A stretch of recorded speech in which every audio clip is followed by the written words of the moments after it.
2024 ఐపీఎల్లో next match Punjab Kings versus Mumbai Indians మధ్య జరగబోతోంది. సో ఇది అల్లా టప్పా మ్యాచ్ లాగా అస్సలు మనం చూడకూడదు. ఎందుకంటే ఈ పంజాబ్ వర్సెస్ ముంబై మ్యాచ్లు కూడా ఎంతో థ్రిల్లింగ్గా జరుగుతూ ఉంటాయి. కావాలంటే ఒకసారి మీరు హెడ్ టు హెడ్ ఫైట్ చూడండి, ఎంత కాంపిటీషన్ ఉంటుంది, ఎంత టఫ్గా జరుగుతాయి మ్యాచ్లు మీకు అర్థమవుతాయి. లాస్ట్ ఇయర్ చూసుకున్నా సరే 2 మ్యాచ్లు జరిగితే 2 మ్యాచ్ల్లో కూడా 200 స్కోర్స్ క్రాస్ అయ్యాయి అనమాట రెండు టీమ్స్. ఒకసారి పంజాబ్ గెలిస్తే ఇంకొకసారి ముంబై ఇండియన్స్ గెలిచింది. సో ఒకసారి పంజాబ్ స్కోర్ని ముంబై చేస్ చేసింది, ఇంకొకసారి చేస్ చేయలేకపోయింది. సో ఈ విధంగా మ్యాచ్లు జరుగుతూ ఉంటాయి అనమాట. సో మరి ఈ మ్యాచ్లో ఎవరు గెలిచే అవకాశం ఉంది, రెండు టీమ్స్ ప్లేయింగ్ 11 ఏంటి, ప్లేయర్ బ్యాటిల్ ఏంటి, ప్రతి ఒక్క విషయాన్ని తెలుసుకుందాము. అయితే ఈ మ్యాచ్ ప్రెడిక్షన్ మాత్రం మీకు తెలుగు బస్ టెలిగ్రామ్ ఛానల్లో టాస్ పడిన వెంటనే తెలుస్తుంది. ఎందుకు టెలిగ్రామ్ ఛానల్లో ప్రొవైడ్ చేస్తాను అంటే నాకు అప్పుడు అనాలిసిస్ చేయడానికి చాలా ఫ్రీగా ఉంటుంది అనమాట. అంటే ప్లేయింగ్ 11 చూస్తాము, దాంతోపాటుగా ఇంపాక్ట్ ప్లేయర్స్ని చూస్తాము, అండ్ అలాగే పిచ్ రిపోర్ట్ని చూస్తాము. ఇవన్నీ నాకు కలిసి వస్తాయన్నమాట. అయితే ఈ వీడియోలో మనం ఏది స్ట్రాంగ్ టీమ్ అని మాత్రమే చెప్పబోతున్నాము. సో ఫస్ట్ మనం ఈ రెండు టీమ్స్ యొక్క ప్లేయింగ్ 11 గురించి డిస్కస్ చేయాలి. సో పంజాబ్ హోమ్ గ్రౌండ్లో జరగబోతుంది మ్యాచ్. ఫస్ట్ మనం పంజాబ్ టీం గురించి డిస్కస్ చేసాము అంటే శిఖర్ ధవన్ ఒక 7 to 10 days ఐపీఎల్కి అవైలబుల్లో ఉండడు, అంటే కొంచెం ఇంజూరీ అయిందనమాట అని చెప్పి వాళ్ళ హెడ్ కోచ్ చెప్పాడు. సో లాస్ట్ మ్యాచ్ కూడా తను ఆడలేదు, శామ్ కరణ్ కెప్టెన్సీ చేశాడు. సో దాని ప్రకారం చూసుకున్నామంటే ఈ మ్యాచ్ కూడా శిఖర్ ధవన్ ఆడే అవకాశమే లేదు. అండ్ ఇంకా ఏమైనా చేంజెస్ జరుగుతాయంటే నాకు తెలిసి పంజాబ్ కింగ్స్లో ఈ చేంజ్ తప్ప ఇక ఏ చేంజ్ జరగకపోవచ్చు. ఎందుకంటే ఆల్రెడీ వీళ్ళు శశాంక్ సింగ్ని తెచ్చారు, అశుతోష్ శర్మని తెచ్చారు, ఇక బౌలింగ్లో రాహుల్ చహర్ని పక్కకు పెట్టారు, లియామ్ లివింగ్స్టన్ బౌలింగ్ చేస్తున్నాడు. సో ఇక చేంజెస్ ఏమి జరగవు, వీళ్ళు సేమ్ ప్లేయింగ్ 11తో వస్తారు. ఒకసారి మనం పంజాబ్ కింగ్స్ ప్లేయింగ్ 11 చూసాము అంటే Atharva Taide, Jonny Bairstow, Prabh Simran Singh, Sam Curran, Jitesh Sharma, Liam Livingstone, Shashank Singh, Harpreet Brar, Harshal Patel, Kagiso Rabada, Harshdeep Singh, impact ప్లేయర్గా అశుతోష్ శర్మ. సో ఈ విధంగా ఉంటుంది. మరి పంజాబ్ కింగ్స్ ప్లేయింగ్ 11లో ఉన్న ప్లేయర్స్ అగైనెస్ట్ ముంబై ఐపీఎల్లో ఎలా పర్ఫామ్ చేశారు, స్టాట్స్ ఒకసారి చూద్దాము. చాలా ఇంపార్టెంట్ స్టాట్స్ అనమాట. సో అథర్వ టైడే ఒక ఇన్నింగ్స్ మాత్రమే ఆడాడు, 29 రన్స్ చేశాడు. జానీ బెర్స్టో 4 ఇన్నింగ్స్ ఆడాడు, 96 రన్స్ చేశాడు. ప్రప్ సిమ్రాన్ సింగ్ 2 ఇన్నింగ్స్ ఆడాడు, 35 రన్స్ చేశాడు. శామ్ కరణ్ 5 ఇన్నింగ్స్ 133 రన్స్ చేశాడు, 5 వికెట్స్ కూడా తీసుకున్నాడు. లియామ్ లివింగ్స్టన్ 4 ఇన్నింగ్స్ 95 రన్స్ చేశాడు, 1 వికెట్ తీసుకున్నాడు. జితేష్ శర్మ 3 ఇన్నింగ్స్ 144 రన్స్ చేశాడు.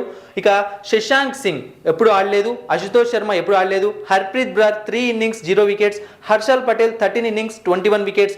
Kagiso Rabada 11 innings 80 runs 12 wickets. And Harshdeep Singh 6 innings 8 wickets.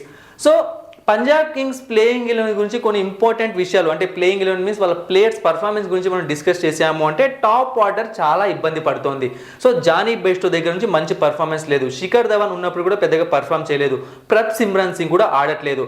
So ఇక ఏమైనా ఆడుతున్నారంటే శామ్ కరణ్ కూడా పెద్ద ఇన్నింగ్స్లో ఏం ఆడట్లేదు, 20-30 రన్స్. ఇక తర్వాత వచ్చే వాళ్ళే శశాంక్ సింగ్, అశుతోష్ శర్మ మాత్రమే ఆడుతున్నారు. సో లియామ్ లివింగ్స్టన్ కూడా ఈ సీజన్లో ఇంకా ఫైర్ అవ్వలేదు. సో బ్యాటింగ్ డిపార్ట్మెంట్లో చాలా అంటే చాలా ప్రాబ్లమ్స్ కనిపిస్తున్నాయి. బట్ బౌలింగ్ విషయానికి వచ్చాము అంటే స్టార్టింగ్తో కంపేర్ చేస్తే వీళ్ళ బౌలింగ్ డిపార్ట్మెంట్ చాలా ఇంప్రూవ్ అయింది. హర్షదీప్ సింగ్ అవ్వచ్చు, రవాడా అవ్వచ్చు, ముఖ్యంగా హర్షల్ పటేల్ గురించి మాట్లాడాలి. స్టార్టింగ్ మ్యాచెస్లో ఎలా పడితే అలా కొట్టేశారు హర్షల్ పటేల్ని ప్రతి ఒక్క బ్యాట్స్మెన్. బట్ ఈ మధ్య ఒక లాస్ట్ 2-3 మ్యాచెస్ అతను మంచి ఎకానమీని మెయింటైన్ చేస్తున్నాడు. సో అదే మెయింటైన్ చేస్తాడో లేదో తెలియాలంటే వెయిట్ చేయాల్సిందే. ఇక హర్ప్రీత్ బ్రార్ మంచి ఎకానమీ మెయింటైన్ చేస్తున్నాడు. సో కంపేర్ టు బ్యాటింగ్ వీళ్ళ బౌలింగే నాకైతే స్ట్రాంగ్గా కనిపిస్తోంది.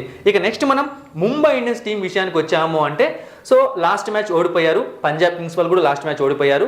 సో మరి ముంబై ఇండియన్స్ ప్లేయింగ్ 11లో చేంజెస్ ఉంటాయంటే ఏ చేంజెస్ ఉండవు. ఒకవేళ చేంజ్ చేసుకోమని రావాలి అంటే రొమారియో షెపర్డ్ని పక్కన పెట్టి నువాన్ తుషార్ని తీసుకొని వచ్చే ఛాన్స్ ఉంది. అది ఎప్పుడు అంటే నువాన్ తుషారా ఫుల్ ఫిట్గా ఉంటే మాత్రమే, లేదంటే ఇక సేమ్ ప్లేయింగ్ 11 వస్తారు. వీళ్ళు కూడా చేంజెస్ చేయడానికి ఏమీ లేవు, అన్ని చేంజెస్ చేసేసారు. సో ఒకసారి ప్లేయింగ్ 11 చూసాము అంటే Rohit Sharma, Ishan Kishan, Suryakumar Yadav, Tilak Varma, Tim David, Hardik Pandya, Gerald Coetzee, Jasprit Bumrah, Mohammad Nabi, Shreyas Gopal, Akash Madhwal, impact ప్లేయర్గా రొమారియో షెపర్డ్ లేదా నువాన్ తుషారా వచ్చే ఛాన్స్ ఉంటుంది.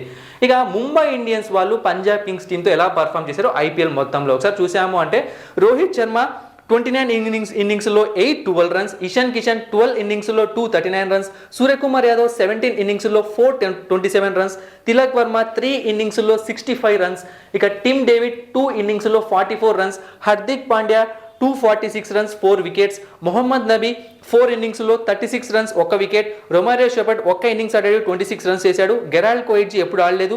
Shreyas Gopal 7 innings 2 wickets. Jasprit Bumrah 15 innings 20 wickets. Akash Madhwal ఒక్క ఇన్నింగ్స్ ఆడాడు, ఎప్పుడు వికెట్ తీసుకోలేదు. సో మరి ముంబై ఇండియన్స్లో ఉన్న ప్రాబ్లం ఏంటి? సో వీళ్ళ బ్యాటింగ్ డిపార్ట్మెంట్లో ఎటువంటి ఇష్యూస్ లేవు, అంటే ఒకరిద్దరు ఫెయిల్ అయినా సరే ఆ బ్యాటింగ్ పవర్ అనేది కనిపిస్తుంది అనమాట. ఏదో విధంగా 200 స్కోర్ని టచ్ చేయగలరు. సో అలాంటి బ్యాటింగ్ అయినా వీళ్ళది. కానీ బౌలింగ్లో జస్ప్రీత్ బుమ్రాకు ఒక్కరు కూడా సపోర్ట్ ఇవ్వట్లేదు. అదే ఈ టీంని బాగా ఇబ్బంది పెడుతోంది. సో అందుకే అంటున్నాను అనమాట, నువాన్ తుషార్ ఏమన్నా వచ్చి బాగా పర్ఫామ్ చేస్తే 8 క్వాలిటీ ఓవర్స్ పడతాయి. సో ఆ టైంలో ఈ టీం కొంచెం మారే అవకాశం ఉంటుందన్నమాట. గెరాల్డ్ కోయిట్జీ వికెట్ తీసుకుంటున్నా, ఎక్స్పెన్సివ్ అవుతున్నాడు, మినిమం 40 రన్స్ ఇచ్చేస్తున్నాడు. ఇక నెక్స్ట్ ఎవరు బౌలింగ్ చేసినా సరే స్పిన్నర్స్ ఓకే. లాస్ట్ మ్యాచ్లో చూసామంటే శ్రేయస్ గోపాల్, మొహమ్మద్ నబీ పర్వాలేదు అనిపించారు. అయితే వేసింది కూడా తక్కువ ఓవర్లేదు, దాన్ని కూడా మనం చూసుకోవాలి. సో ఈ విధంగా వెళ్తోంది. సో ఇక్కడ చూసుకున్నామంటే బ్యాటింగ్ బాగుంది, బౌలింగ్ బాగాలేదు. అక్కడ చూసుకున్నామంటే బ్యాటింగ్ బాగాలేదు, బౌలింగ్ బాగాలేదు. బ్యాటింగ్ బాగుంది, బౌలింగ్ బాగాలేదు. అలాంటి టీమ్స్ మధ్య ఈ మ్యాచ్ జరగబోతోంది. సో ఇప్పుడు ప్లేయర్ బ్యాటిల్ తెలుసుకుందాం. Punjab Kings batsmen versus Mumbai Indians bowlers. అయితే ఇక్కడ ఇంట్రెస్టింగ్ విషయం ఏంటి అంటే, చాలా మంది Punjab Kings batsmens Mumbai Indians బౌలర్స్ని ఫేస్ చేయలేదు. ఐపీఎల్ గురించి చెప్తున్నా, T20 ఫార్మాట్లో కూడా పెద్దగా ఫేస్ చేయలేదు. సో ఐపీఎల్లో ఫేస్ చేయలేదు, T20 లీగ్స్లో కొంతమంది ఫేస్ చేశారు. సో చాలా తక్కువ స్టాట్స్ ఉన్నాయన్నమాట. అండ్ అదే టైంలో ఇంకొకటి ఏంటి అంటే, ఇక్కడ Mumbai Indians batsmens Punjab Kings బౌలర్స్ని చాలా మందిని ఫేస్ చేశారు. సో అది కూడా తెలుసుకుందాం. సో ఫస్ట్ చూసాము అంటే మనం జానీ బెయిర్స్టో శ్రేయస్ గోపాల్ని ఫేస్ చేశాడు. 21 రన్స్, ఒకసారి అవుట్ అయ్యాడు, 100 స్ట్రైక్ రేట్ ఉంది. ఇక అంతే. జానీ బెయిర్స్టో బుమ్రాని ఫేస్ చేసిన వికెట్ ఇవ్వలేదు ఐపీఎల్లో. ఇక మిగతా బౌలర్స్ని ఎవరిని ఫేస్ చేయలేదు. హార్దిక్ పాండ్యాని ఫేస్ చేసిన వికెట్ ఇవ్వలేదు. ఇక శామ్ కరన్ దగ్గర డైరెక్ట్గా వెళ్ళిపోదాము. Sam Curran versus Jasprit Bumrah. 18 runs 2 times out అయ్యాడు, 150 స్ట్రైక్ రేట్ ఉంది ఐపీఎల్లో. ఇక నెక్స్ట్ శామ్ కరన్ హార్దిక్ పాండ్యాని కూడా ఫేస్ చేశాడు, కానీ ఐపీఎల్లో ఫేస్ చేసినప్పుడు వికెట్ ఇవ్వలేదు. కానీ T20 ఫార్మాట్లో 2 టైమ్స్ అవుట్ అయ్యాడు హార్దిక్ పాండ్యాకు శామ్ కరన్. ఇక నెక్స్ట్ చూసాము అంటే Sam Curran versus Shreyas Gopal. 8 runs, ఒకసారి అవుట్ అయ్యాడు, 100 స్ట్రైక్ రేట్ ఉంది. ఇక లియామ్ లివింగ్స్టన్ వర్సెస్ బుమ్రా. ఒక్కసారి అవుట్ అయ్యాడు, 1 రన్, 1 అవుట్, 150 స్ట్రైక్ రేట్ ఉంది. Liam Livingstone versus Romario Shepherd. 28 runs, ఒకసారి అవుట్ అయ్యాడు, 311 స్ట్రైక్ రేట్ ఉంది. సో ఇక మిగతా జితేష్ శర్మ అవ్వచ్చు, మిగతా వాళ్ళు ఇప్పుడున్న బౌలర్స్కి వికెట్ ఇవ్వలేదు ప్లేయింగ్ ఎలెవన్లో ఉన్న వాళ్ళకి. అండ్ ఇంకా శశాంక్ సింగ్, అశుతోష్ శర్మ ఇప్పుడిప్పుడే వచ్చారు కాబట్టి మనం ఇక్కడ వాళ్ళని ఇక్కడ ఇంక్లూడ్ చేయాల్సిన అవసరం కూడా లేదు. ఇక నెక్స్ట్ మనం ఇంపార్టెంట్ అనమాట, ఇదే ఈ గేమ్కి గేమ్ చేంజర్ అని చెప్పుకోవచ్చు. Punjab Kings bowlers versus Mumbai Indians batsmens చూసాము అంటే చాలా ఆశ్చర్యపోతారు. So first Rohit Sharma versus Harshdeep Singh. 16 runs, ఒకసారి అవుట్ అయ్యాడు, 106 స్ట్రైక్ రేట్ ఉంది. Rohit Sharma versus Rabada. 37 runs, 2 times out అయ్యాడు, 148 స్ట్రైక్ రేట్ ఉంది. Rohit Sharma versus Harshal Patel. 27 runs, 3 times out అయ్యాడు, 117 స్ట్రైక్ రేట్ ఉంది. Rohit Sharma versus Liam Livingstone. 5 runs, ఒకసారి అవుట్ అయ్యాడు, 100 స్ట్రైక్ రేట్ ఉంది. సో ఒకసారి చూసుకున్నామంటే Rohit Sharma against Punjab Kings pace bowlers అందరికి కూడా వికెట్స్ ఇచ్చాడు.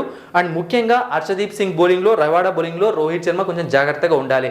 ఇక ఇషాన్ కిషన్ విషయానికి వచ్చాము అంటే versus Harshdeep Singh. 25 runs, 3 times out అయ్యాడు, 208 స్ట్రైక్ రేట్ ఉంది. Ishan Kishan versus Rabada. 58 runs, ఒకసారి అవుట్ అయ్యాడు, 175 స్ట్రైక్ రేట్ ఉంది. ఇషాన్ కిషన్ వర్సెస్ హర్షల్ పటేల్. 11 రన్స్, ఒకసారి అవుట్ అయ్యాడు, 122 స్ట్రైక్ రేట్ ఉంది. సో ఓపెనర్స్ ఇద్దరికి కొంచెం థ్రెట్ అయితే కనిపిస్తుంది. కొంతమంది మీద మంచి స్ట్రైక్ రేట్ ఉన్నప్పటికీ వికెట్స్ అయితే ఇచ్చారు, అది మనం గుర్తుపెట్టుకోవాలి. ఇక next Suryakumar Yadav versus Harshdeep Singh. 31 runs, ఒకసారి అవుట్ అయ్యాడు, 129 strike rate. Suryakumar Yadav versus Rabada.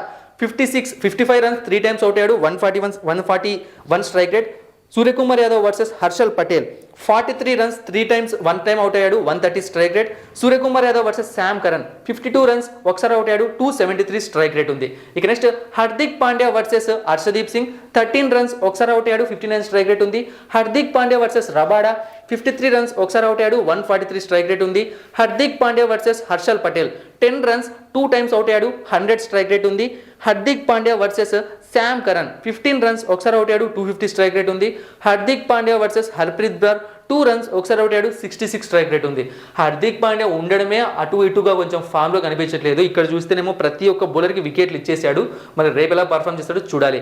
ఇక నెక్స్ట్ చూసాము అంటే తిలక్ వర్మ హర్షదీప్ సింగ్ బౌలింగ్లో అవుట్ అయ్యాడు, 26 రన్స్, ఒకసారి అవుట్ అయ్యాడు, 216 స్ట్రైక్ రేట్. ఇక టిమ్ డేవిడ్ లియామ్ లివింగ్స్టన్ బౌలింగ్లో అవుట్ అయ్యాడు, 18 రన్స్, ఒకసారి అవుట్ అయ్యాడు, 200 స్ట్రైక్ రేట్ ఉంది. సో చూశారు కదా, ఖచ్చితంగా ఇక్కడ కొంచెం ఎడ్జ్ కనిపిస్తోంది పంజాబ్ కింగ్స్ బౌలర్స్కి against Mumbai Indians batsmens. So ఇది బ్యాటింగ్ వర్సెస్ బౌలింగ్ మ్యాచ్ అని చెప్పుకోవచ్చు. అండ్ సూర్యకుమార్ యాదవ్ లాస్ట్ మ్యాచ్లో త్వరగా అవుట్ అయి వెళ్ళిపోయాడు, అది ముంబై ఇండియన్స్ ఓడిపోవడానికి కారణమైంది. బట్ ఈ మ్యాచ్లో అతను బాగా పర్ఫామ్ చేస్తే పంజాబ్ కింగ్స్ పైన వాళ్ళు గెలిచే అవకాశం కూడా ఉంటుంది.